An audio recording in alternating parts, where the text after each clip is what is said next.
YouTube, what is going on? Welcome back to the channel, and today we are taking a look at my full review of the Nike Pegasus Trail 2. I have put this thing through the f***ing ringer, taken this thing on crazy muddy trails and uneven terrain, and I think I've been able to form a pretty solid opinion of what I think this shoe is best for, and the positives and drawbacks of it. So without further ado, let's get into it. Pegasus Trail 2 is coming in at 31 millimeters in the heel and 21 millimeters in the forefoot for a total heel to toe drop of 10 millimeters. That's a little high for a trail shoe most of the time, but I can say I actually really enjoyed it. I think it didn't really get in my way at all. It only added just a little extra support there for my running and actually my hiking too. So shout out to that. And now we are moving on to the weight of the shoe. The Pegasus Trail 2 is coming in at 11.1 ounces in a men's size 9 and a 9.4 ounces in a women's size 8. So off the bat, I think the weight wasn't an issue for me initially, but after being on my feet in it for a long time, I did notice that the weight felt like a factor there. So I think they could probably try and do something to lower it. I didn't love the overall cumbersomeness of the shoe after I'd been out there for a while, but I do think it adds to the sturdiness of it. The weight score is gonna be a little less impressive than I think the rest of the shoe review goes on. This shoe is true to size. I think the toe box is a little wider than most Nike shoes come, so most people are gonna appreciate that. For me, felt a little too wide most of the time just because I have a very narrow foot, but you know, when you're out there for a long time, I think having that extra space does kind of help, and I think I noticed that. So there's a positive and a drawback there, but overall, I think it leans towards a more positive experience, and the lockdown over the top of my foot and ankle is actually deceptively good in this shoe. I think the booty style it comes in, it feels loosey-goosey when you're playing with it, but then when you lock it down and cinch the laces, you're like, wow, I'm locked in. And that's good, especially when you're handling uneven terrain and crazy environments. So thumbs up there. And that brings us well into the upper material, which features a lot of crap, quite frankly. There is a durable mesh upper that kind of makes up the bulk of the shoe. It's super breathable and offers some really good draining systems, especially if you're marching through puddles and marching through fat mud bunches, which I was doing in this shoe for a certain time. I thought the draining felt really good. It really didn't hold on to a lot of that stuff. And I think that has to do with the perforated sock liner inside. It doesn't hold on to stuff. So big ups there. And along those lines, I think the faux gaiter they had actually did a pretty good job within reason of holding out a ton of stuff. You know, at some point, stuff of course is gonna get in there if you're doing enough activity. Like I was stepping calf deep in mud and it really minimized the amount of stuff that was getting into my shoe. So I was actually pretty impressed with the faux gaiter on this thing. Pull tab actually felt kind of nice, especially when I decided to take the shoe off and carry it. So I actually kind of appreciated that. I'm eating my words from what I mentioned about it on my first impression review. But overall, I think you're gonna get my score of the lockdown and the overall upper on the side there. Pretty happy with it overall, like no big complaints. And that's not even the best of it. So that brings us into the midsole, which is just solid, full length React midsole implemented in a really awesome way. Y'all know I love React midsole, and I think it was implemented almost perfectly in this shoe. It felt great when I was doing my 15-mile hike, and it felt great when I was doing my really easy 6-mile jog on the road too. So I think there's a lot of versatility in here, especially as a commuter shoe, and I was really happy that Nike implemented it so well, you know, just to feel good on multiple terrains, on trails, and on tarmac, in deep mud, and on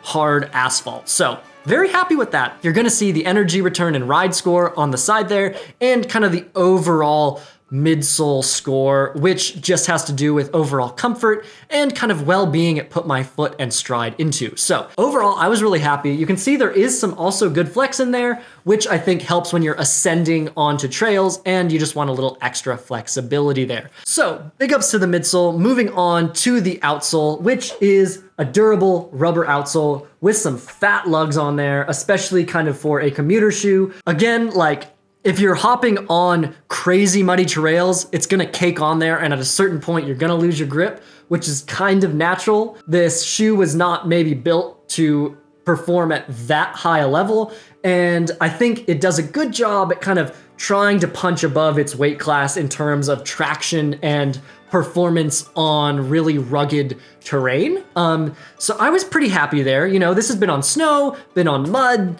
and it performed satisfactory. It never jumped out at me as like, oh my God, I am so secure.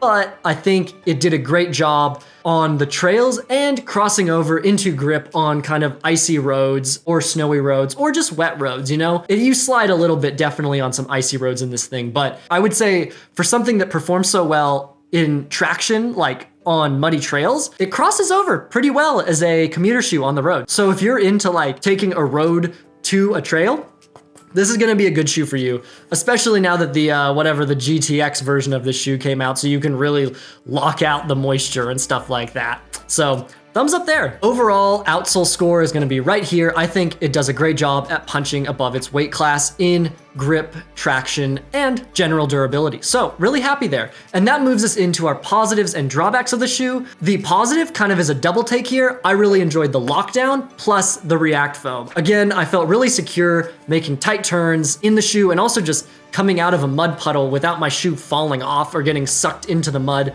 Super happy with that. And of course, my positive from my initial impression was the React foam. I think it's so versatile. I think it's so bouncy, and they implement it so well in this shoe. I wish the road version of the Pegasus had the same implementation of the React foam that they have in this Peg Trail 2. So I can't say enough for that. I really enjoyed that ride.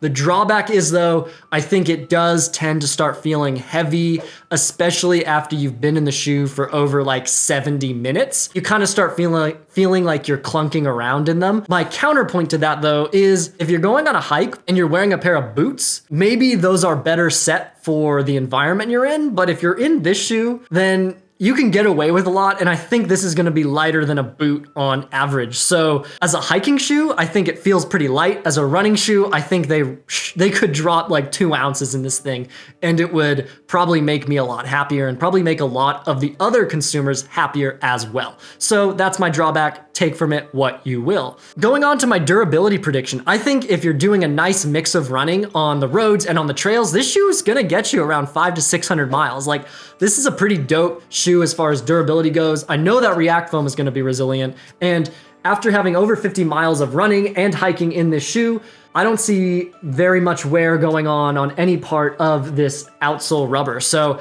I'm really impressed with that. And again, you guys can check out my durability score on the side there. It does kind of counterbalance with the weight score, but I think it kind of evens out in a nice way. So thumbs up there for the overall durability.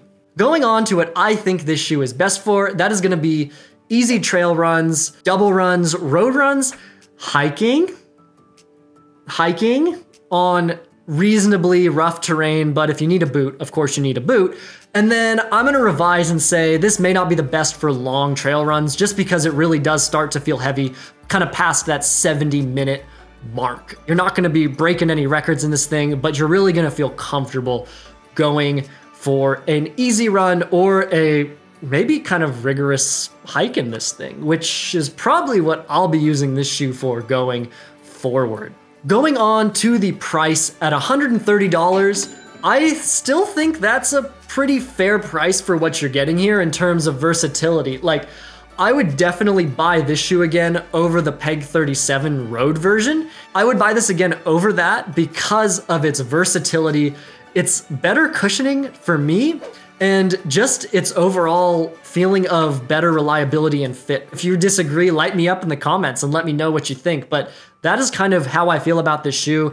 I'm more than willing to pay the extra $10 above the Peg 37 to get this shoe again. Yeah, $130, not upset with that. And you guys can see my overall score on the side here. It's pretty standard, pretty average. I mean, it's hitting all of the boxes. It doesn't stand out in really any way besides how much I love the React midsole foam, and the weight kind of brings the average down. But overall, I've been very impressed with my experience in this, and I can't wait to get more miles on the Nike Pegasus Trail 2.